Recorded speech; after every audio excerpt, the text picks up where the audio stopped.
Hello everyone, कैसे हैं आप सभी लोग। Welcome back to my channel. आज की वीडियो थोड़ी अलग होने वाली है। आज ना मैं सूट दिखाने वाली हूँ और ना ही कोई डेली व्लॉग। आज मैं दिल से बात करना चाहती हूँ। अगर आप भी कोई स्मॉल बिजनेस चलाते हो, चाहे बुटीक हो, ऑनलाइन पेज हो, बेकरी हो या घर से कोई भी काम हो, तो मुझे लगता है कि मेरी हर बात से आप रिलेट करोगे।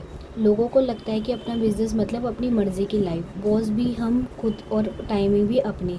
लेकिन सच कहूँ, रियलिटी से बहुत ज़्यादा अलग होती है।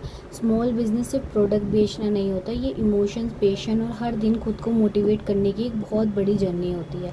मुझे लगता है कि बिज़नेस का सबसे डिफ़िकल्ट फेज़ होता है उसकी बिगनिंग। जब आप नए होते हो तो कोई आपको नहीं जानता है, ना फॉलोवर होते हैं, ना रेगुलर कस्टमर होते हैं, ना कोई गारंटी होती है कि कल ऑर्डर आएगा या नहीं आएगा। और उस टाइम सबसे ज़्यादा सुनने को मिलता है, इससे कुछ नहीं होगा, जॉब कर लो, बिज़नेस सबके बस की बात नहीं है। सच कहूँ, कभी कभी हम दूसरों की बातों से नहीं, अपने ही डाउट से हारने लगते हैं।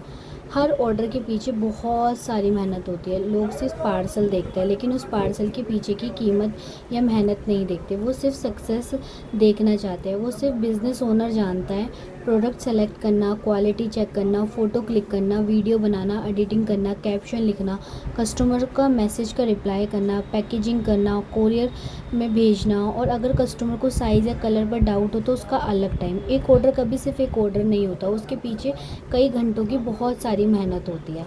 स्लो सेल और ज़ीरो ऑर्डर, सबसे डिफ़िकल्ट फीलिंग पता है क्या होती है? जब पूरा दिन फ़ोन हाथ में होता है और एक भी ऑर्डर नहीं आता। हर बार नोटिफिकेशन के आवाज़ सुनकर लगता है शायद कस्टमर होगा, और नोटिफिकेशन बैंक किसी ऐप की होती है। उस टाइम कॉन्फिडेंस हिलने लगता है क्या मैं सही कर रही हूँ, क्या मेरी मेहनत कभी रंग लाएगी? लेकिन फिर अगले दिन उठकर फिर से वही काम करना पड़ता है, और शायद इसी का नाम बिजनेस है। सोशल मीडिया की सच्चाई, आजकल बिजनेस का सबसे बड़ा हिस्सा सोशल मीडिया बन चुका है। कभी रील वायरल हो जाती है, कभी सिर्फ 200 व्यूज़ आता है, कभी लाइक्स बहुत होते हैं लेकिन ऑर्डर नहीं आते, कभी ऑर्डर आ जाते हैं लेकिन वीडियो बिल्कुल नहीं चलती है। और जब हम दूसरों को देखते हैं तो लगता है सबकी लाइफ परफेक्ट चल रही है, लेकिन याद रखो, इंस्टाग्राम सिर्फ हाईलाइट दिखाता है, स्ट्रगल को कोई नहीं देखना चाहता। फैमिली और बिजनेस बैलेंस, अगर आप घर भी संभालते हो और बिज़नेस भी, तो आप समझ सकते हो, सुबह घर का काम, फिर बिज़नेस, फिर पैकिंग, फिर कुकिंग, फिर एडिटिंग, और रात को सोचना कि कल क्या कंटेंट होगा। कभी कभी बॉडी थक जाती है लेकिन सपने नहीं थकते। बस एक बात कहना चाहती हूँ, अगर आप भी बिज़नेस स्लो चल रहा है, और इसका मतलब ये नहीं कि आप फेल हो गए हो। ग्रोथ कभी एक दिन में नहीं मिलती।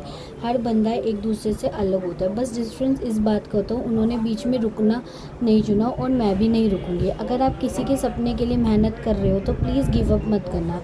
एक दिन ज़रूर आएगा जब आपके पीछे मुड़कर देखोगे और बोलोगे, अच्छा हुआ मैंने उस दिन हार नहीं मानी थी। अगर आपको मेरी बातें अच्छी लगी हो तो वीडियो को लाइक ज़रूर करना, और कमेंट करके ज़रूर बताना कि आपका बिज़नेस क्या है और उसकी सबसे बड़ी स्ट्रगल क्या है। देखिए, मेहनत तो करनी ही पड़ती है, चाहे आप कुछ भी कर लो। अब ये कस्टमर है, ये मेरे पास फ़र्स्ट टाइम आई थी। इन्होंने मेरे से ऐसी ऐसी डिमांड करी कि मुझे ये वाला सूट चाहिए, ये वाला सूट चाहिए। तो मतलब बहुत सारी चीज़ें इन्होंने ऐसी मांगी, लेकिन मेरे पास वो चीज़ अवेलेबल नहीं थी। लेकिन मैंने उस चीज़ को बहुत कॉन्फिडेंसली मतलब आंसर करा। उनको ऐसा मैंने शो नहीं होने दिया कि मतलब मेरे पास ये चीज़ नहीं। मैंने उनको दूसरी आइटम्स दिखाई। तो कस्टमर ना हमेशा हमेशा वो डिमांड करता है जो हमारे पास नहीं होती। तो मैंने उन्हें यही बताया कि अभी कॉटन के सूट्स आ रहे हैं, ये सारे सूट्स आ रहे हैं, ये इस तरह का पैटर्न चल रहा है। लेकिन उनका जो माइंड सेट है, उनको ये चीज़ लेनी है और यही वो बतानी। मैंने इनको हर तरह के सूट दिखाए तो इनको समझ में नहीं आया। लेकिन मुझे थोड़ा सा लगा, फिर मुझे लगा नहीं, हर कस्टमर की मतलब सोच अलग होती है। उनको जो चीज़ चाहिए होती है वो अलग होती है। उन्हें कॉटन में चाहिए था तो मैंने कॉटन में दिखाया। उनको रेंज भी ज़्यादा नहीं चाहिए थी, कम चाहिए थी। कम रेंज में अच्छे सूट नहीं आते, वो डेली यूज़ के होते हैं। क्वालिटी सबसे ज़्यादा मैटर करती है फैब्रिक्स में। फैब्रिक चलता ही क्वालिटी से है। ऐसा नहीं है आप 500 रुपये की चीज़ होगी तो आपको 2000 की क्वालिटी मिल जाएगी, नहीं, वो आपको 500 वाला सूट है ना तो 500 का ही मिलेगा। तो इन सब चीज़ों से डरना नहीं चाहिए। मतलब मेरी भी मतलब ये मेरा स्ट्रगल है।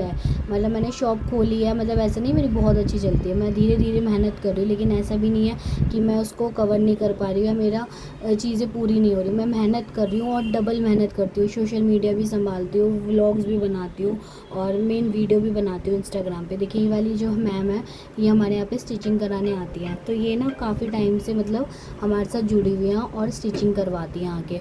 तो अब ये हमारे मास्टर जी का वेट कर रही है क्योंकि उनको ना थोड़ा लेट हो जाता है सुबह के टाइम। तो उन्होंने कहा मुझे मास्टर जी से ही स्टिच करवाना है। फिर उसके बाद मैंने सारे अपने जो भी बिल्स थे जो कल बनाए थे उसका पूरा हिसाब मुझे लिखना पड़ता है। तो मैं देखिए अपने बुटीक की खुद ही ओनर हूँ, खुद ही सब चीज़ हूँ, तो मुझे सब कुछ अकेले मैनेज करना पड़ता है। तो बस मैं लास्ट में सिर्फ यही बात आपसे बोलना चाहती हूँ कि कभी भी हार नहीं माननी चाहिए, धीरे धीरे सब कुछ होगा। देखिए एकदम तो कुछ भी नहीं होता। तो अगर आपको मेरे व्लॉग्स अच्छे लग रहे हैं तो प्लीज़ लाइक शेयर सब्सक्राइब ज़रूर करना और कमेंट में ज़रूर बताना आपको वीडियो कैसा लगा। Bye bye, take care.